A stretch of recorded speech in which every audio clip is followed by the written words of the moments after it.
Well, good morning, good afternoon, good evening, and good golly, Miss Molly. Welcome back to that 70s rock fan with me, Brian. Uh, Shogun continues to excel, continues to impress. Honestly, I can't recommend this show highly enough. It is fabulous and is rightly getting a lot of attention from YouTubers and others way bigger and more knowledgeable than I am, and more personable, whatever, But this is my modest continuation, my modest series of my impressions. Hesitate to call them reviews. My impressions of the show, episode by episode, and yeah, continues to excel and continues to largely stick to the story in the novel. We're deep into the third book of the novel now. Episode 5 is the episode. Broken to the Fist is the name of that episode. And this is, and once again, forgive me, but there will be spoilers ahead. So if I will try to avoid certain plot points, but there will be some spoilers inevitably ahead. So please be warned. But yeah, Broken to the Fist, which Toranaga, of course, is a huge falconer into falconry and uses this analogy with his son during this episode because Naga had the climax of the last episode was Canon versus Samurai. Naga took matters into his own hand with Ishido's men, and Toranaga was trying to point out to him that perhaps he may have been used by others to reach that conclusion. Not that I got the impression Toranaga was particularly upset with the outcome, and in fact may well have, he's one step ahead of everybody, and is also capable of exploiting each situation as it arises for his own ends, which at this point are survival against his enemies in the council. And perhaps the eventual domination of Japan. Although that's not a view he's ever expressed, of course. Survival is the key. So yeah, he uses this analogy with Naga, and the fallout from the last episode continues. You do get to see a lot of, again, the customs of feudal Japan feature heavily and are described. The wrapping of the heads of your enemies and treating them with reverence and sending them back to their lords or whatever. And there's a whole explanation history around things like that. So you do get to see these fascinating touches. So they could have entitled this episode a couple of different things. They could have called it Guess Who's Coming to Dinner, as we'll see later. And it starts really with, as well as the wrap-up from the last episode, the thunder, the sound of thunder, the shaking of the ground, at least at the start of the episode, isn't an earthquake. It's Toranaga returning from his stronghold at Edo to Ajiro, and to everyone's shock and surprise, the supposedly gone Buntaro, Mariko's husband, who we thought we saw being killed during or we didn't see it, but the implication was he was killed trying to escape Osaka, is with Toranaga, much to Mariko and Blackthorn's shock and surprise, throwing somewhat of a wrench into his to their ongoing friendship and more. So he escaped and survived. Meanwhile, Blackthorn in this episode, and a lot of it is centered around the village of Ajiro and what Blackthorn is doing there, and the impact of much of the cultural misunderstandings as he desperately tries to learn how to navigate this world. Here he is. He has a household. He has a consort, Fuji. He's given a gift of a pheasant. He hangs it in the traditional English way to mature. This causes a number of ripples throughout the episode as through the village and his household, leading to something that he casually said causing someone's demise later. Again, something that Toranaga exploits. You'll have to see the episode to see what I mean. But again, it's misfortune proves to be fortune for Toranaga sometimes.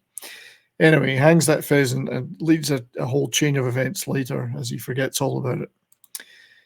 Toranaga, of course, meanwhile, is dealing with not only his son from the killing of Ishido's men in the last episode, but he's once again hanging out with his good friend Yabu, who is constantly surprised that Toranaga seems to know everything he's doing one step ahead of him. And of course, he does. And Yabu and Omi seem to suspect that there may be a spy in the village of Ajiro, and perhaps they're right. But yeah, so he once again just basically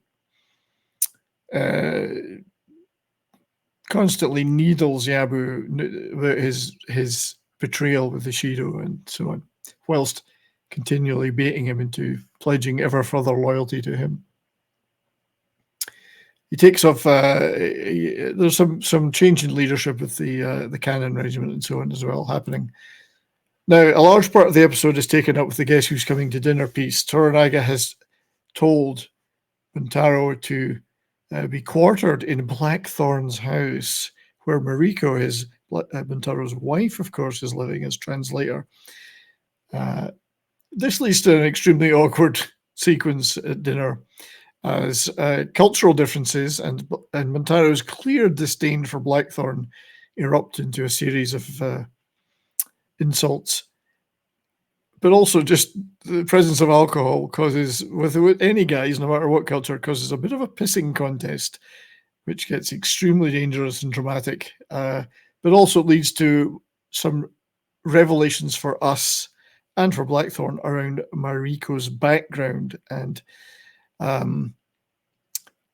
some of her motivations for her actions and her state of being, given that her background and Buntaro being married to her is not particularly excited by her family background, and I think he resents her having been married to her.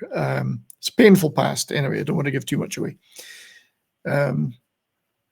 Buntaro he's a brave warrior, but he's certainly not a people person. So there's a lot of, it's a very interesting sequence. There's a confrontation at the end between Blackthorn and Buntaro, where you actually think it's going to go with Buntaro getting violent, but he actually realizes he's overstepped the mark in what is Blackthorn's house, after all. So. Now, meanwhile, the Toranaga meets with the headman of the village, who may or may not be the person that Yabu is looking for, and gives him some instructions, and also, they better find a fall guy for Yabu to find. So he's mollified that he's found whoever's leaking to Toranaga. It moves on then. Things move on. Blackthorn himself feels he's fulfilled his obligation to train the regiment, asks to be released to have his ship and his men to be able to go free, never to return. Toranaga's not having any of that. Doesn't really want to have that conversation because Blackthorn's a weapon to him, or a useful tool, ally, weapon, and definitely disrupts the balance of power with his fight with the regents. But just as that looks like it's going to reach an unsatisfying conclusion, there is more shaking of the ground and thunder. This time it is an earthquake. We see a lot of the fallout from the devastation that this causes to the village. Fuji is injured, amongst others. Houses are destroyed. And some quite good effects during this part. I felt some interesting landslide effects and so on. So well done to the production team. It looks really good. Toranaga needs to be rescued by Blackthorn, in fact, who also offers him some swords to replace his lost ones. Inadvertently, of course, this cements Toranaga's respect for Blackthorn and his usefulness to him. Although Blackthorn didn't mean anything by it politically, he was just trying to save Toranaga as a human, it's a very human thing to do. So,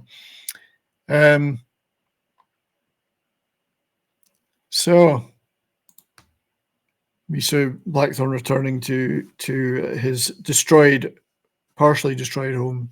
Fuji has been burnt and injured, and you see a little bit of the start of his understanding and respect for this consort who's been put into his service against her will, but he's actually growing to appreciate her as a person, her bravery, her patience, and there's a little bit of a really nice scene between them here. And the action then moves back to Osaka towards the end, and the lady Ochiba, the mother of the heir, the Taiko's son, has returned after being released by Toranaga from her ransomed status in Edo, has returned to Osaka and immediately gets into Ishido's face and urges him and the council to get on with it in terms of getting back at Toranaga. So the interesting thing about that is that the council, as we see, whilst united in their wish to impeach Toranaga and just get on with the business of either killing him or getting on with the war, they cannot agree amongst themselves who needs to be the fifth council member, which by law they have to do any of that. So the political movement of the novel continues. The pieces are moving into place. I personally cannot wait for the remaining 5 episodes. Once again, it is a magnificent show. Can't recommend it highly enough. Congratulations to everyone involved. Looking forward very much to next week. So thank you for watching. I appreciate that very much. Hope you've enjoyed these Shogun reviews, and hope you take the time to check out the rest of the channel and leave a like and all that stuff that they say to do on YouTube, which I always forget about. But yeah, thanks very much for watching. Till next time, stay well and keep on rocking.